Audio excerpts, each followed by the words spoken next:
Assalamualaikum warahmatullahi taala wabarakatuh. A'udzu billahi minasy syaithanir rajim. Bismillahirrahmanirrahim. Alhamdulillahi rabbil alamin. Wassalatu wassalamu ala asyrafil anbiya'i wal mursalin wa ala alihi wa sahbihi ajma'in. Allahumma rabbi syrah li sadri wa yassir li amri wahlul 'uqdatam min lisani yafqahu qawli wa la hawla wa la quwwata illa billahil 'aliyyil 'azim. Allahumma anfa'na bima 'allamtana wa 'allimna ma Allahumma anfa'na bima 'allamtana wa 'allimna ma yanfa'una wa 'allimna ma jahilna wa dhakkirna ma nussina. Allahumma yassir wa la tu'assir. رب تمم بالخير اللهم افتح علينا فتوح العارفين وفقنا توفيق الصالحين اللهم لا سهل إلا ما جعلته سهلا وأنت تجعل الحزن إذا شئت سهلا. InsyaAllah kita sambung semula pengajian kitab Bulughul Maram, iaitu kitab yang dikarang oleh Al-Imam Al-Hafidh Ibn Hajar Al-Asqalani rahimahullahu subhanahu wa ta'ala, yang membincangkan tentang hadis-hadis yang berkait dengan hukum hakam. Kita masih lagi dalam perbincangan berkenaan dengan hukum jual beli. Baik. Hadis yang ke-812 daripada kitab Bulughul Maram, katanya wa an Aisyah radhiyallahu anha qalat ja'atni bariratu faqalat katabtu ahli ala 9 uwaq في كل عام أوقية فأعينيني فقلت إن أحب أهلك أن أعدها لهم ويكون ولاؤك لي فعلت. فذهبت بريرة إلى أهلها فقالت لهم فأبوا عليها فجاءت من عندهم ورسول الله صلى الله عليه وسلم جالس فقالت إني قد عرضت ذلك عليهم فأبوا إلا أن يكون الولاء لهم. فسمع النبي صلى الله عليه وسلم فأخبرت عائشة النبي صلى الله عليه وسلم فقال خذيها واشترطي لهم الولاء فإنما الولاء لمن أعتق. ففعلت عائشة ثم قام رسول الله صلى الله عليه وسلم في الناس خطيبا فحمد الله وأثنى عليه ثم قال أما بعد ما بال رجال يشترطون شروطا ليست في كتاب الله عز وجل ما كان من شرط ليس في كتاب الله فهو باطل وإن كان 100 شرط قضاء الله أحق وشرط الله أوثق وإنما الولاء لمن أعتق متفق عليه. واللفظ للبخاري وعند مسلم فقال ishtariha wa a'tiqiha washtariti lahumul wala. Baik. Katanya daripada Aisyah radhiyallahu taala anha. Jadi Aisyah adalah isteri Nabi sallallahu alaihi wasallam. Masyhur dah Aisyah ni. Cuma orang kita dia tak kata Aisyah, dia kata Aisyah. Dia Aisyah bukan nama isteri Rasulullah. Waktu kita kena perbetulkanlah. Jadi awak nama dia, saya nama macam nama isteri Rasulullah, dah nama dia awak Aisyah. Dia Aisyah dia lain. Nama isteri Rasulullah bukan Aisyah. Nama isteri Rasulullah adalah Aisyah. Okey. Dia beza di antara Aisyah dengan Aisyah. Jadi daripada Aisyah radhiyallahu taala anha menceritakan, Barirah datang kepadaku. Barirah ni nama seorang perempuan. Barirah adalah nama seorang perempuan yang mana dia ni asalnya adalah hamba abdi. Dia mari jumpa dengan Aisyah radhiyallahu anha dan mengatakan, sesungguhnya aku telah melakukan jual beli kitabah dengan majikanku sebanyak 9 uqiyah untuk membayar kemerdekaan diriku dengan bayaran 1 uqiyah setiap tahun. Baik. Jadi Barirah dia khabar bahawasanya dia telah mendia dengan tuang dia. Dia tak makna majikan. Biarlah. Sebab dia ni tak ada hamba. Jadi payah sikit nak faham. Nanti insya-Allah kita akan cerita molek. Jadi Barirah ni dia akad kitabah dengan tuang dia. Dengan bayaran tertentu, tapi bayaran secara berangsur-angsur. Setiap tahun bayaran dia banyak ni, setiap tahun bayaran dia banyak ni. Baik. Dia Dia sebelum daripada ni, kita kena cerita pula sekali lagi tentang hamba. Beberapa minggu lepas kita ada cerita tentang pembahagian hamba. Antara hamba yang pernah kita cerita, nama dia hamba mukatab. Kita ni tak ada hamba. Kita ni tidak ada hamba. Walaupun tidak ada hamba, tapi kalau kita buka dalam kitab hadis, dia ada bincang hadis yang membincangkan tentang hamba. Ada hadis yang membincangkan tentang hamba. Jadi walaupun tidak ada di zaman kita ni, kalau kita kaji tentang hadis ini, tetap ada ganjaran pahala kerana dia melibatkan hukum hakam. Kita tidak tahu, mungkin suatu hari akan datang, mungkin akan wujud balik hamba, kita tidak tahu. Maka kita kena tahu apakah hukum yang berkait dengan hamba. Di hamba ada hamba yang dinamakan sebagai mukatab, hamba mukatab. Hamba mukatab adalah hamba yang telah akad, yang telah membuat akad kitabah dia dengan penghulu dia. Akad kitabah bagaimana? Okey, tok ngulu dia khabar kepada dia, ataupun hamba khabar tok ngulu kepada tok ngulu dia, dan tok ngulu dia terima, begitu juga hamba terima. Aku akad kitabah denganmu dengan bayaran tertentu. Selama beberapa tahun, setiap tahun bayar sekian-sekian. Jadi kalau tok ngulu dia khabar gitu, hamba tu kata bersetuju. Maka ketika tu hamba itu telah bertukar menjadi hamba mukatab. Jadi apabila dia telah bayar apa hak yang diletakkan oleh penghulu dia, dalam tempoh hak yang telah diletakkan, kadar yang telah ditetapkan oleh penghulu dia, maka hamba itu merdeka. Kita dalam bab zakat, kita katakan antara orang yang boleh menerima zakat adalah hamba. Maka kita kena tahu bukan semua jenis hamba boleh menerima zakat. Hamba yang boleh menerima zakat adalah hamba mukatab yang kita cerita saat ni.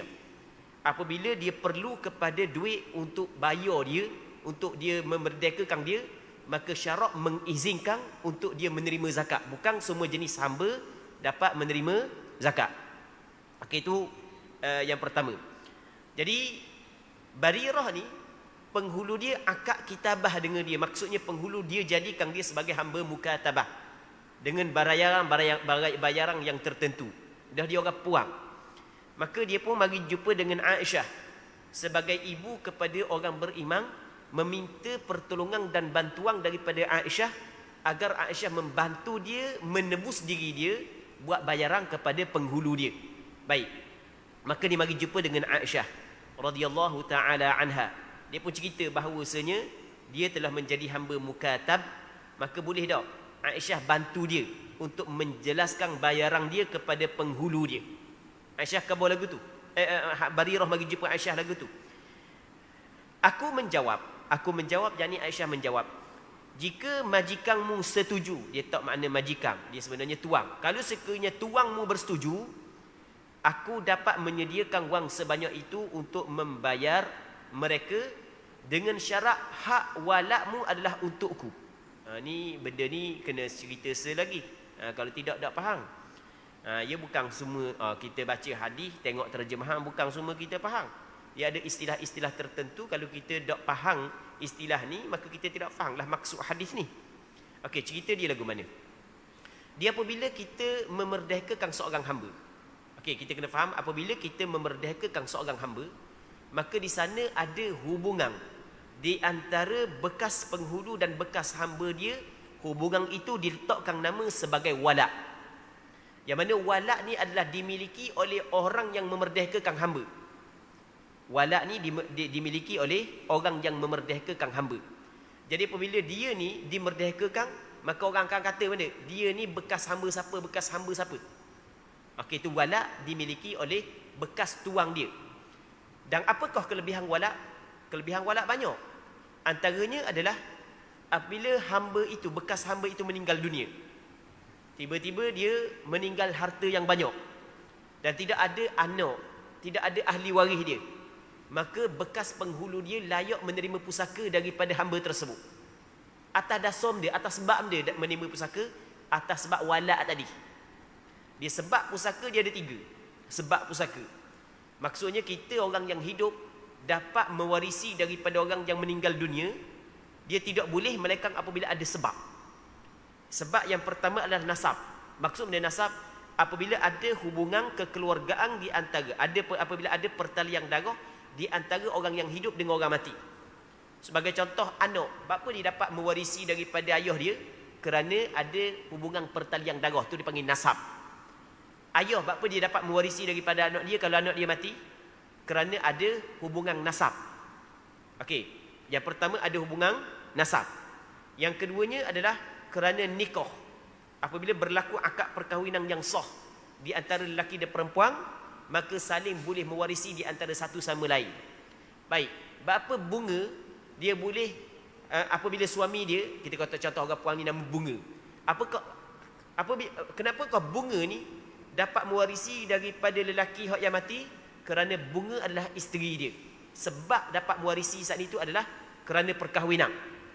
Baik, yang ketiganya adalah walak. Walak, okey, bapa si hidup ni boleh saka daripada si mati sedangkan tidak ada hubungan pertalian darah, dia bukan nikah? Kerana walak. Walak maksud dia kerana dia telah membebaskan hamba tersebut jadi hamba tu mereka, maka ada hubungan di antara dia dengan hamba tersebut yang diletakkan nama sebagai walak. Okey, ini kita faham dulu. Dia penting juga kita kena tahu sebab dia orang hidup dapat saka daripada orang mati. Kalau kita tak tahu bab ni, payahlah kita nak jawab. Dah ni anak akak. Dah jadi apabila pak akak dia mati, apa anak akak dah disaka? Apa anak akak dah disaka sedangkan anak dia pelera start daripada megah lagi. Anak akak ni tak tahu mak pok dia mana, apa dah boleh saka? Kita jawab mana? Tidak ada sebab. Sebab dia boleh saka. Adakah kerana nasab? Dia bukan ada pertalian darah di antara dia dengan si mati. Adakah kerana perkahwinan? Bukan. Adakah kerana walak? Bukan. Baik. Itu kita kena tahu sebab benda seorang yang hidup dapat bersaka daripada orang yang mati. Okey, kita faham dah apa makna walak. Jadi ketika Barirah khabar kepada Aisyah radhiyallahu taala anha bahawasanya tuang dia kata boleh kalau Aisyah nak bayar, tapi syaratnya walak tuang dia nak. Dia tak mau bagi kepada Aisyah. Walak tuang dia nak, dia tak mau bagi kepada Aisyah. Sedangkan apabila Aisyah bayar, jadi seolah kata Aisyah beli hamba tersebut daripada tuang dia. Sepatutnya Aisyah lah yang memiliki walak kerana Aisyah yang memerdekakan hamba itu. Baik. Maka katanya lagi, dengan syarat hak walak adalah untukku, nescaya aku bersedia melakukannya. Barirah pun pergi menemui tuangnya dan mengemukakan kesediaanku itu kepada mereka. Namun mereka menolak bila hak walaknya diberikan kepadaku. Barirah datang lagi setelah menemukan tuangnya. Dan saat itu kebetulan ada Rasulullah sallallahu alaihi wasallam sedang duduk. Barirah melaporkan, sesungguhnya aku baru saja menawarkan perkara tersebut kepada mereka. Namun mereka menolak kecuali jika hak walak tetap menjadi milik mereka. Nabi sallallahu alaihi wasallam mendengar perbicaraannya. Lalu Aisyah melaporkan perkara tersebut kepada Nabi sallallahu alaihi wasallam. Maka Nabi sallallahu alaihi wasallam bersabda, belilah Barirah olehmu, yang biarkanlah syarat walak untuk mereka, kerana sesungguhnya hak walak itu hanyalah milik orang yang memerdekakannya. Baik, Rasul kata tak ada masalah, belilah Barirah dengan mereka, patemu mereka lah. Lepas tu biarlah dia nak letak syarat pun, tapi kena ingat walak ini adalah dimiliki oleh orang yang memerdekakan hamba. Baik, Muslimin muslimat ini rahmati oleh Allah Subhanahu wa taala. Jadi kita baca dulu hadis, nanti pada penghujung lagi barulah kita buat sedikit kesimpulan berkenaan dengan hadis ini, apakah kaitan dia dengan bab jual beli yang kita bincang sekarang ni. Baik. Maka lepas daripada itu, katanya Aisyah melakukan apa yang diperintah oleh baginda sallallahu alaihi wasallam. Sesudah itu Rasulullah berdiri di hadapan orang ramai untuk berkhutbah yang dimulakan dengan memanjatkan puji dan sanjungan kepada Allah. Jadi Rasulullah pun berkhutbah kepada para sahabat. Dia biasa begitu Rasulullah. Apabila ada benda je berlaku dalam kalangan sahabat, maka Rasulullah berkhutbah. Rasulullah sallallahu alaihi wasallam akan khutbah, akan ceramah, kalau cakap kita memberi tunjuk ajar kepada sahabat, memperbetulkan mana hak yang patut diperbetulkan. Baik. Jadi menyebut benda hak yang salah dan memperbetulkan mana hak yang salah. Begitu adab Nabi sallallahu alaihi wasallam. Dan adab Rasulullah sallallahu alaihi wasallam, sebelum daripada Rasul berkhutbah, Rasul akan memuji Allah. Maka sebab itulah kata ulama, sunat sebelum daripada kita memulakan ucapan kita, kita memuji Allah. Sunat sebelum daripada kita memulakan ucapan kita, kita memuji Allah Subhanahu wa taala, hukum dia adalah sunat. Baik. Jangan pula kita bangun berucap saat itu tak ada dah. Mula dengan bismillah tak ada, puji Allah Taala tak ada, terus masuk dalam apa yang ingin kita sampaikan. Perkara kalau kita buat begitu kurang keberkatan. Maksudnya kurang kebaikan di dalam ucapan kita. Kurang kebaikan dalam ucapan kita. Mungkin kebaikan saat ni itu kita tidak nampak. Kadang-kadang kebaikan dalam ucapan kita ni dia adalah apa yang disampaikan kepada kita, orang dapat mengambil manfaat. Kita nak apa yang kita sampaikan dapat diambil manfaat oleh orang lain.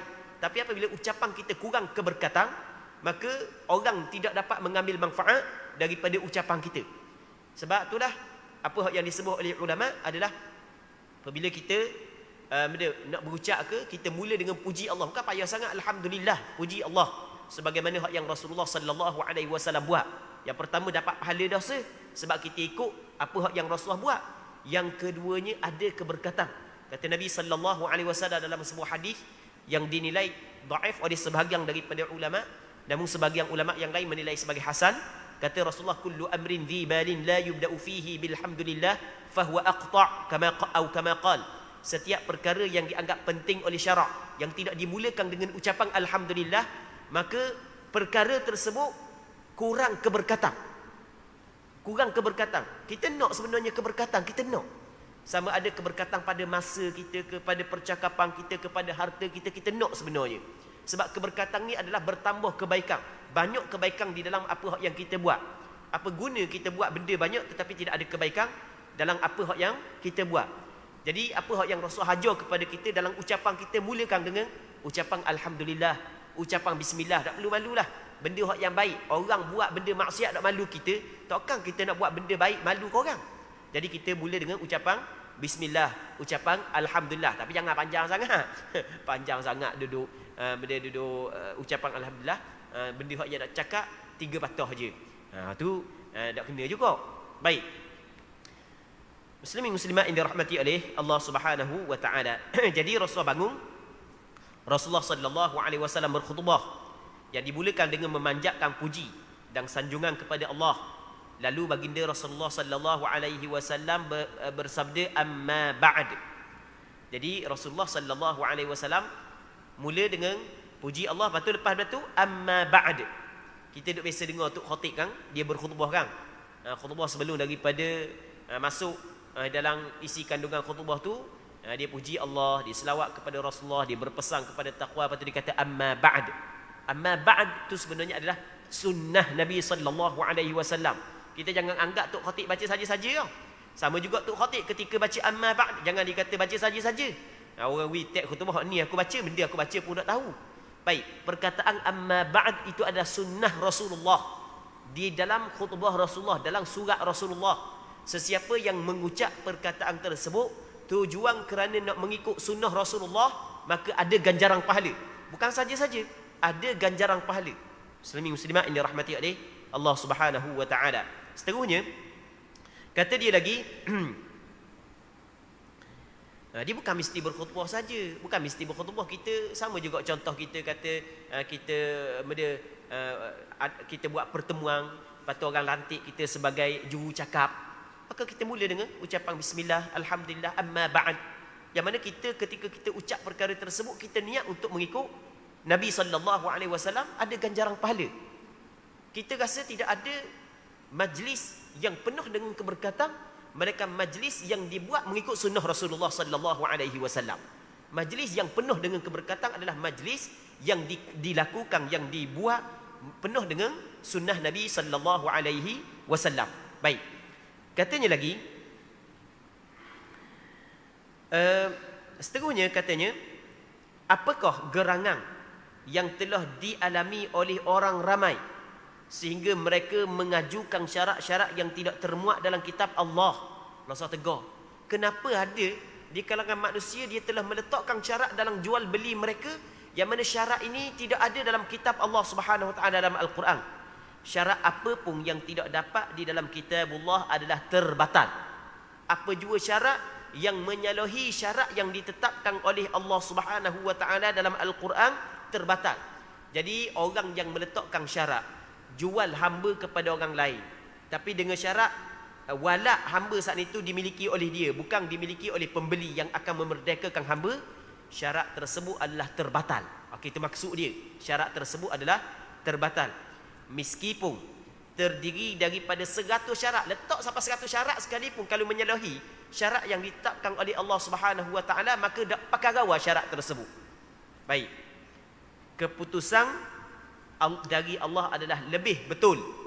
Apa yang ditetapkan oleh Allah adalah lebih betul, dan syarat daripada Allah Ta'ala lebih kuat. Okey, ni syarat yang ditetapkan oleh Allah, ni syarat yang ditetapkan oleh manusia, maka kita kena buang syarat yang ditetapkan oleh manusia, maka kita kena ikut syarat yang ditetapkan oleh Allah Subhanahu Wa Ta'ala. Jadi kalau bertembung di antara syarat yang ditetapkan oleh manusia dengan syarat yang ditetapkan oleh Allah, maka syarat yang ditetapkan oleh siapa yang perlu kita kena utamakan? Iaitu kita kena utamakan syarat yang ditetapkan oleh Allah Subhanahu Wa Taala. Abaikan syarat yang ditetapkan oleh manusia. Melainkan syarat yang ditetapkan oleh manusia tidak bercanggah dengan syarat yang ditetapkan oleh Allah. Sebagai contoh, aku jual barang ni kepada mu dengan syarat mu bayar selalu. Okey, itu tidak bercanggah, sebab memang akad jual beli begitu. Orang kita beli barang dengan orang, kita akan buat pembayaran. Lepas tu tuang dia syarat bayar selalu, hak tu tidak bercanggah, hak tu tidak menjadi masalah. Tapi apabila bercanggah, ketepikan apa saja syarat yang ditetapkan oleh manusia, utamakan syarat yang ditetapkan oleh Allah Subhanahu Wa Taala. Muslimin muslimat yang dirahmati oleh Allah Subhanahu Wa Taala. Dia ada lagi banyak perkara-perkara yang dalam masyarakat kita ni yang perlu kita kena perbetulkan. Apabila bertembung dengan keredaan Allah dan keredaan manusia, kadang-kadang orang kita dia mendahulu keredaan Allah di atas keredaan manusia. Itu sebenarnya adalah salah. Dia apabila bertembung di antara keredaan Allah dengan keredaan manusia, kita kena abaikan keredaan manusia, kita kena utamakan keredaan Allah. Sebagai contohlah, kita buat contoh hari raya ini. Sebagai contoh, di tempat kita hari raya ada sebahagian daripada anak-anak muda-mudi di tempat kita ni, oleh kerana maksudnya apabila mari rumah raya rumah, dak kira orang nak salam belaka. Dak kira orang nak salam belaka, nyolor tangan belaka nak salam. Kalau sama-sama puang, sama-sama lelaki, ataupun ada hubungan mahram di antara lelaki-lelaki dan perempuan, hak tu tak ada masalah. Hak ada masalahnya adalah puang dengan lelaki nak salam, tidak ada hubungan mahram. Memang kalau ikut kepada nafsu, memang sedap salam lelaki, sedap salam dengan perempuan anak dara pula. Memang nak tapi mengikut hawa nafsu. Tapi kita bukan kena ikut hawa nafsu, kita kena ikut apakah hak yang ditetapkan oleh hukum.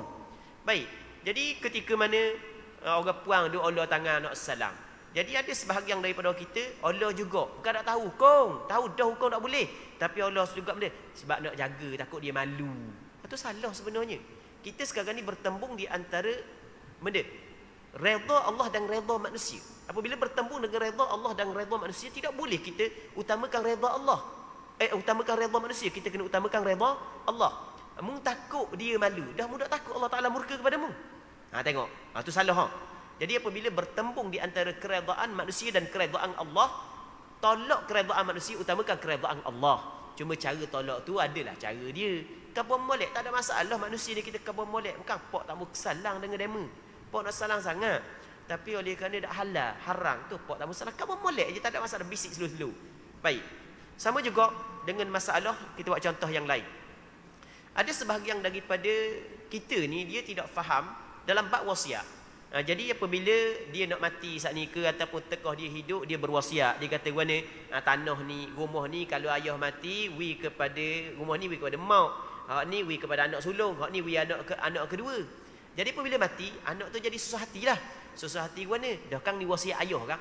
Jadi kena buat wasiat mak. Kita khabar dah. Jadi apabila bertembung di antara wasiat Allah dengan wasiat anak Adam, tahu tepi wasiat anak Adam, kena utamakan wasiat Allah Subhanahu wa taala. Nabi sallallahu alaihi wasallam bersabda, "Innallaha a'ta kulli dhi haqqin haqqah, ala la wasiyata liwarith." Sesungguhnya Allah Taala telah beri kepada orang yang berhak menerima pusaka akan haknya. Setiap ahli waris ada hak dalam pusaka, maka tidak ada wasiat kepada ahli waris. Wasiat kepada ahli waris tidak sah. Jangan pula nyaknya kayuh dalam kubur lama kan tak boleh nak pejam mata molek sebab kita tak buat apa yang dipesang oleh dia. Salah begitu. Kita kalau ikut apa yang dipesang, bermasalah ayah kita dalam kubur. Kerana benda? Kerana dia telah berwasiat untuk benda yang salah. Jangan ikut benda yang salah. Melainkan kalau setuju ke semua ahli waris, itu masalah lain.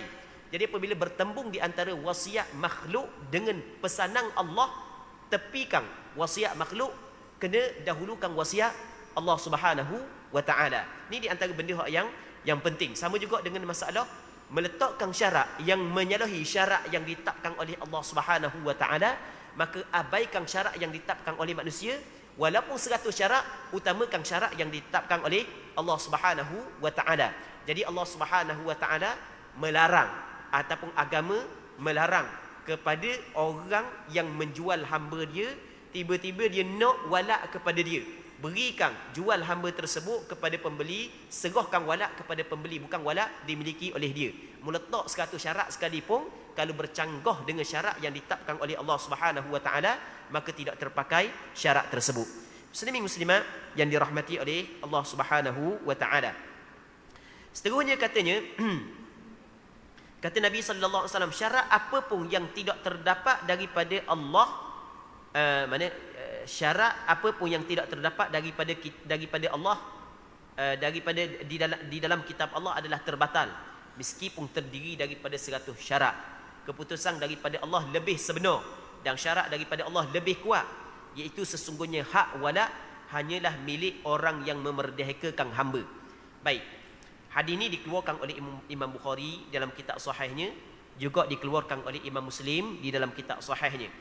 Baik, seterusnya, sedangkan menurut riwayat Imam Muslim disebutkan bahawa baginda sallallahu alaihi wasallam mengatakan dalam sabdanya, belilah Barirah olehmu wahai Aisyah, kemudian merdekakanlah dan biarkanlah syarat walak untuk mereka. Dia nak letak syarat, ikut dia lah, nak letak syarat beli.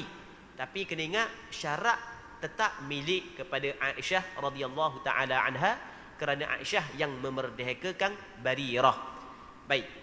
Seterusnya katanya, wa ani bin Umar radhiyallahu anhuma qala naha Umar an bai'i ummahatil aulad faqala la tuba'u wa la tuhab wa la turath liyastamti' biha ma badalah fa idza mata fahiya hurrah.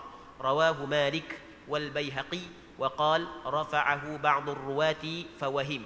Maksudnya, Abdullah bin Umar, seorang sahabat Nabi sallallahu alaihi wasallam, menceritakan bahawa Sayyidina Umar melarang menjual beli ummahatul aulad. Okey, kita ada selagi jenis hamba, hak tadi hamba mukatab, selesai dah. Ni kita hamba muda pula lagi, hak yang nak cerita ni, hamba ummul walad. Beberapa minggu lepas kita cerita panjang lebar dah tentang pembahagian hamba. Orang hak yang ingatlah, orang yang tak ingat juga. Okey, tak apalah, kita cerita sekali lagi. Di sana ada hamba yang dikenali sebagai ummul walad. Asal makna ibu, walad anak. Hamba ummul walad ini adalah hamba perempuan, yang mana hamba perempuan ini diguna oleh penghulu je. Dan pernah kita sebut sebelum daripada ni, bahawasanya perempuan halal kepada lelaki dengan salah satu daripada 2 cara ataupun 2 sebab. Sebab yang pertama adalah perkahwinan. Apabila nikah, maka halal perempuan kepada lelaki. Yang keduanya adalah dengan pemilikan hamba, sebagaimana Allah Subhanahu wa taala menyebut dalam Al-Quranul Karim dalam surah Al-Mu'minun ayat yang ke-5 dan ayat yang ke-6, walladzina hum li furujihim hafizun illa ala azwajihim aw ma malakat aymanuhum fa innahum ghairu malumin. Maksudnya, antara orang yang dipuji oleh Allah Taala adalah orang yang mempunyai sifat dia menjaga kemaluan mereka, dia tidak berzina, dia menjaga kemaluan mereka, melainkan dia kemaluannya hanya kepada isteri-isteri mereka sahaja, ataupun kepada hamba yang dimiliki oleh tangan kanan mereka. Jadi bermakna perempuan halal kepada lelaki dengan sebab nikah, yang keduanya dengan sebab pemilikan hamba. Okey. Jadi apabila hamba perempuan disetubuhi oleh penghulu, tiba-tiba hamba perempuan tu dapat anak. Anak saat ni tu adalah anak penghulu, maka anak tu merdeka. Mak dia adalah hamba. Hamba perempuan yang disetubuhi oleh penghulu dinamakan sebagai hamba ummul walad. Okey, itu nama dia. Nama dia hamba ummul walad. Hamba ummul walad, apabila penghulu meninggal dunia, maka dia merdeka. Dia tidak sama dengan hamba lain. Kalau hamba yang tuling, bukan hamba tuling, hamba biasalah. Apabila penghulu dia mati, maka hamba saat itu seperti barangan yang lain, menjadi harta pusaka. Menjadi harta pusaka yang diwarisi oleh ahli waris penghulu. Sebab hamba ni barangan, benda yang bernilai, yang ada harga. Macam kita tinggal duit, kita tinggal rumah, dia adalah harta pusaka, sama juga hamba. Dan masa penghulu hidup, penghulu boleh jual hamba dia. Penghulu boleh bagi kepada orang. Boleh nak bagi kepada orang, nak jual boleh. Baik. Manakala dalam hadis ini nak menceritakan tentang hamba umul walad. Jadi Abdullah bin Umar, anak kepada Sayyidina Umar, dia menceritakan bahawasanya Sayyidina Umar melarang jual hamba umul walad. Bukan setakat jual, beri pun Sayyidina Umar larang. Mewarisi hamba umul walad pun Sayyidina Umar larang. 3 perkara Sayyidina Umar larang. Sayyidina Umar kata tidak boleh dijual beli hamba umul walad, dan tidak boleh diberi kepada orang lain hamba umul walad ketika menghidup, dan juga tidak boleh diwarisi hamba umul walad. Okey, ni apa yang disebut oleh Sayyidina Umar. Dia cerita, dia begini cerita dalam hadis yang diriwayat oleh Imam Hakim An-Naisaburi, diriwayat oleh Imam Ibn Asakir, diriwayat oleh Imam Ibnul Munzir.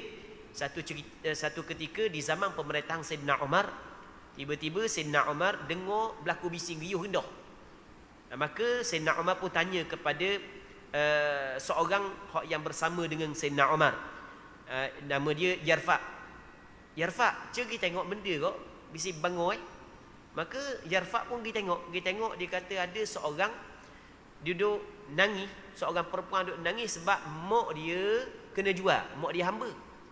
Dia ni adalah anak pada penghulu dia, nangis lah. Maka apabila dengar kepada Sayyidina Umar begitu, Sayyidina Umar pun kumpul sahabat-sahabat yang berada di sekitar dia. Maka Sayyidina Umar pun berkhutbah, lepas daripada ni tidak boleh dijual hamba umul walad. Rasulullah, Sayyidina Umar berkhutbah. Itu maksud, bukan setakat jual, bukan nak beri saja pun tak boleh. Kalau tok ngulu dia mati, maka hamba umul walad saat itu merdeka, tidak boleh diwarisi. Baik, maka kata Sayyidina Umar, tidak boleh dijual beli, tidak boleh dihibahkan, dan tidak boleh diwarisikan. Tuang dia hanya boleh menikmatinya selama menyukainya. Dan jika si majikan ataupun tuang dia meninggal dunia, hamba tersebut menjadi orang yang merdeka. Jadi tuang dia boleh nak mengambil kesedapan daripada hamba umul walad, tetapi tidak boleh nak jual, tidak boleh nak beri kepada orang, tidak boleh diwarisi. Apabila tuang dia mati, hamba ini akan merdeka. Hadis ini diriwayat oleh Imam Malik dalam kitab Muwatta, Imam Baihaqi, dan sebahagian daripada ulama hadis mengatakan hadis ini adalah hadis ucapan Rasulullah. Tapi sebenarnya bukan ucapan Rasulullah. Sebenarnya ini adalah ucapan Sayyidina Umar bin Al-Khattab radhiyallahu taala anhu. Maka kalau kita tengok kepada pandangan ulama fiqh, ternyata boleh dikatakan berlaku kesepakatan ulama fiqh bahawasanya hamba umul walad tidak boleh dijual beli. Baik, kita bab ni tak ada sebenarnya di zaman kita. Tapi macam yang kita katakan tadilah, walaupun hamba tidak ada di zaman kita, tetapi benda ni pernah wujud di zaman Rasulullah, dan ada hukum hakam yang berlaku di zaman kita ni, yang mana hukum tersebut tidak wujud juga di zaman Rasulullah, tapi kita boleh letak hukum saat itu setelah daripada kita faham berkenaan dengan hukum hamba. Ada beberapa hukum fiqh yang mana hukum saat itu, walaupun benda hukum hamba tidak ada di zaman kita, ada di zaman Rasulullah, tapi ada sebahagian hukum yang lain daripada hukum hamba yang berlaku di zaman kita. Hukum saat itu kita dapat letakkan setelah daripada kita faham hukum hamba. Maksudnya qiyas dengan hukum hamba. Cuma kita nak buat contoh panjang, kita tidak mempunyai waktu. Baik, cuma kita cover secara ringkas sahaja. Baik, seterusnya katanya, wa an Jabir radhiyallahu anhu qala kunna nabi'u sararina ummahatil aulad wan nabiy sallallahu alaihi wasallam hayyun la nara bidzalika ba'sa rawahu an-Nasa'i wa Ibn Majah wa Daraqutni wa sahahu Ibn Hibban. Daripada Sayyidina Jabir, seorang sahabat Rasulullah, menceritakan bahawa dahulu kami menjual beli hamba umul walad, perempuan kami yang sudah ada anak daripada kami. Hamba perempuan kami yang telah ada anak daripada kami pernah jual, padahal Nabi sallallahu alaihi wasallam masih hidup. namun baginda tidak melarang perkara tersebut. Dia dalam hadis ni tak ada baginda tidak melarang perkara tersebut. Ini terjemahan tersilap ni. Terjemahan lagu ni adalah terjemahan yang silap. Ya, dalam hadis la nara bidzalika ba'sa, kalau nabi baginda tidak larang maka jelas benda tu boleh dibuat. Baik, jadi ulama tidak akan menyalahi apa yang disebut oleh Nabi sallallahu alaihi wasallam. Dia perkataan la nara bidzalika ba'sa, kami berpandangan bahawasanya benda ni tidak mengapa. Kami ni adalah Sayyidina Jabir. Sayyidina Jabir kata kami berpandangan tak ada masalah benda ni. Maksudnya ini adalah ijtihad daripada Sayyidina Jabir. Sayyidina Jabir mengatakan di zaman Rasulullah kami pernah menjual hamba Ummul Walad ketika Nabi sallallahu alaihi wasallam masih lagi hidup. Kami berpandangan tidak menjadi masalah. Hadis ini diriwayat oleh Imam An-Nasa'i, Imam Ibn Majah, Imam Ad-Daraqutni dan dinilai sahih oleh Imam Ibn Hibban. Jadi kalau kita tengok hadis ni dia bercanggah dengan hadis yang sebelum. Sayyidina Umar melarang jual hamba Ummul Walad. Manakala Jabir bin Abdullah mengatakan bahawasanya boleh jual hamba Ummul Walad. Mana hak yang betul sebenarnya? Baik. Dalam menghuraikan hadis ini, ulama ada beberapa pandangan. Antaranya adalah sebenarnya apa hak yang dilakukan oleh Sayyidina Jabir adalah ijtihad daripada Sayyidina Jabir. Dan di zaman Rasulullah, penjualan hamba Ummul Walad bukanlah benda hak yang sentiasa dilakukan oleh masyarakat Arab ketika itu, benda hak yang terpencil. Baik, ini adalah ijtihad daripada Sayyidina Jabir. Dan ada juga sebahagian daripada ulama mengatakan sebenarnya pada awal Islam memang boleh jual hamba Ummul Walad, tetapi hukum ini dinasahkan. Hukum ini dinasahkan. Dan hanya sebahagian daripada sahabat sahaja yang mengetahui hukum ini dinasahkan. Di zaman Sayyidina Umar menganggap bahawa sahabat tahu benda ni tidak boleh. Tiba-tiba masih lagi ada orang jual, maka Sayyidina Umar berkhutbah dan khabar kepada para sahabat benda ni tak boleh. Rasulullah larang sebenarnya benda lagu ni. Baik, apabila Sayyidina Umar menceritakan perkara tersebut, sahabat dengar, sahabat tahu, jadi seolah-olah ada ijma' daripada sahabat bahawasanya ada larangan jual hamba Ummul Walad. Macam hak yang kita khabar tadi, masalah hamba tidak ada di zaman kita. Walaupun tidak ada di zaman kita, tapi kita bincang hukum ini masih lagi berpahala kerana kita bincang daripada hadis Nabi sallallahu alaihi wasallam dan kita bincang hukum di dalam agama kita. Seterusnya katanya, okey, ni masuk dalam bab baru pula. Habis dah bab hamba, kita nak masuk dalam bab baru. Ni ada di zaman kita ni. Wa an Jabir bin Abdullah radhiyallahu anhuma qala نهى النبي صلى الله عليه وسلم عن بيع فضل الماء رواه مسلم وزاد في رواية وعن بيع ضراب الجمل. Maksudnya daripada Sayyidina Jabir bin Abdullah radhiyallahu anhuma, katanya Nabi sallallahu alaihi wasallam melarang menjual lebihan air daripada keperluan sendiri. Jadi kalau air itu lebihan daripada keperluan kita, Rasulullah larang.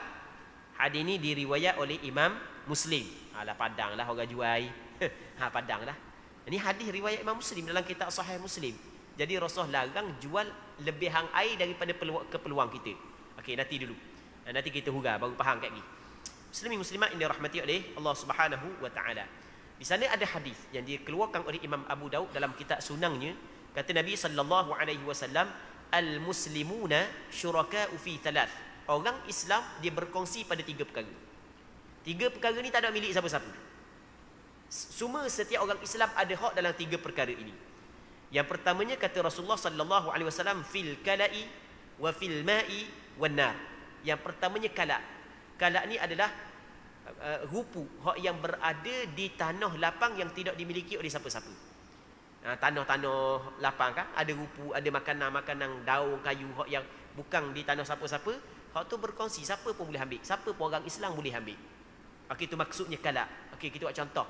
Kita tengok pucuk miding ke pucuk paku je, bukan tanah milik orang. Bukan tanah milik siapa-siapa. Maka siapa-siapa boleh ambil, tak perlu minta izin dah. Tak perlu minta izin. Memang kita tak minta izin pun. Cuma hak yang ada kepercayaan khurafat sebahagian daripada masyarakat kita, minta izin dengan tuang hak ada situ. Tuang ada situ. Tu dah betul tu. Baik. Jadi tak perlu minta izin. Kita berkongsi pada yang pertamanya kalak, yang keduanya air, yang ketiganya adalah kayu api. Tiga ni berkongsi setiap orang Islam, siapa pun boleh ambil. Baik. Jadi air mana yang dimaksudkan di sini? Air mana? Air yang dimaksudkan di sini adalah air sungai sebagai contoh, ataupun air yang berada pada tempat yang tidak dimiliki oleh siapa-siapa. Air daripada bukit, kan ada setengah bukit yang dia ada air, lepas tu orang yang berdekatan dengan bukit dia akan buat saluran buat masuk ke rumah dia kan. Okey, air tu siapa pun boleh ambil. Jadi kalau sekiranya kita saat ni tu duduk situ, lepas tu kita ambil, lebih daripada keperluan kita, kita nak sekat orang lain daripada ambil, hukum dia adalah haram. Tidak boleh. Tidak boleh kita nak sekat orang lain untuk ambil air tersebut. Air hak yang mata air. Melainkan kalau, okey, itu satu pertama. Yang keduanya, air hak yang dalam milik kita. Kita hak yang boreng, kita gali telaga. Adakah hukum dia sama dengan hak yang pertama? Masalah kedua ni, ulama' berbeza pandangan. Kita kata kita gali telaga dalam tanah kita, maka ada air dalam telaga kita tau. Adakah dia mengambil hukum yang sama? Jadi kalau kita guna sekadar keperluan kita hak lebih lagi, boleh tak kita nak halang orang daripada ambil ataupun tidak boleh? Ulama' berbeza pandangan. Ada sebahagian daripada ulama' kata boleh, ada sebahagian ulama' kata tak boleh. Okey, kita kabur sekali lagi. Kalau air hak yang bukan milik kita, bukanlah kita hak yang mengeluarkan perbelanjaan sehingga keluar air tersebut, contoh air bukit ke, air sungai ke, air mata air ke, maka lepas daripada keperluan kita, kita nak halang orang ambil, hukum dia adalah haram, tidak dibolehkan. Kerana setiap orang Islam berhak mendapat air tersebut, bukan air milik kita. Okey, itu yang pertama. Yang keduanya, air hak yang kita gali telaga dalam kawasan rumah kita, dalam kawasan tanah kita, adakah dia mengambil hukum yang sama ataupun tidak? Dalam masalah ni ulama' berbeza pandangan.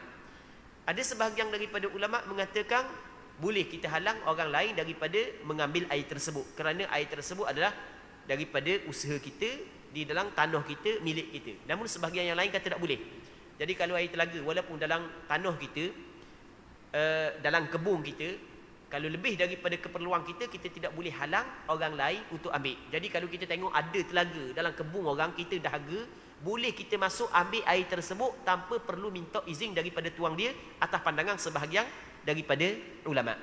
Baik, muslimin muslimat yang dirahmati oleh Allah Subhanahu wa taala. Jadi pendek kata, air terbahagi kepada dua. Yang pertama, air hak yang kita cerita saat ni tu, macam air terjun ke, air hak yang duduk saluran daripada bukit ke air sungai, tu tak boleh kita nak halang lah. Tak boleh nak halang. Jadi air sungai hak belakang rumah aku, siapa jangan ambil. Hukum dia adalah haram. Dia ada hukum situ. Tak boleh. Sebab bukan milik mung sungai tu. Bukan air milik mung, milik Allah Subhanahu wa taala, hak yang mung tidak ada perbelanjaan pun mengeluarkan air tersebut. Jadi mung tidak boleh halang orang lain. Okey, itu yang pertama. Yang keduanya adalah air yang dalam milik kita, maka berlaku khilaf di kalangan ulama'. Cuma selagi, kalau sekiranya air saat itu air atas bukit, kita pun ambil tok dalam bekas, kita buat balik di rumah, kita pun tok dalam botol lebih daripada keperluan kita, adakah boleh kita jual air tersebut? Maka apa yang disebut oleh ulama' boleh, tidak menjadi masalah. Kerana di sana ada hadis yang dikeluarkan oleh Imam Bukhari dan Muslim, kata Nabi sallallahu alaihi wasallam, la an yahtaqiba ahadukum. Maksud hadis adalah sesungguhnya seorang di kalangan kamu dia pergi cari kayu api, lepas tu dia pikul di atas belakang dia pergi jual. Hak tu lebih baik daripada dia meminta-minta. Jadi maksudnya kita pergi cari kayu api hak yang menjadi milik secara bersama kita dengan orang Islam, tiba-tiba kita jual, diizinkan oleh syarak. Sama juga dengan kita pergi ambil air, bukan hak yang pada asalnya milik kita, kita buat balik di rumah, kita letak dalam bekas, kita jual, juga diizinkan oleh syarak. Okey, habis. Seterusnya, mana lagi? Kata dia, hadis ini adalah hadis riwayat Imam Muslim. Dalam riwayat lain ditambahkan dan juga melarang menyewakan jasa unta. Okey, nanti kita akan sambung balik huraian ni pada minggu-minggu akan datang kalau dipanjangkan umur. Jadi untuk malam ni kita berhenti sini dulu. Kita mengharapkan ada manfaatnya dan ada keberkatannya. Semoga Allah Subhanahu wa taala memberkati majlis ilmu yang kita adakan pada malam yang mulia ini. Wallahu Subhanahu wa taala a'la wa alam. Sallallahu ala sayyidina Muhammad wa ala alihi wa sahbihi ajma'in. Walhamdulillahi rabbil alamin.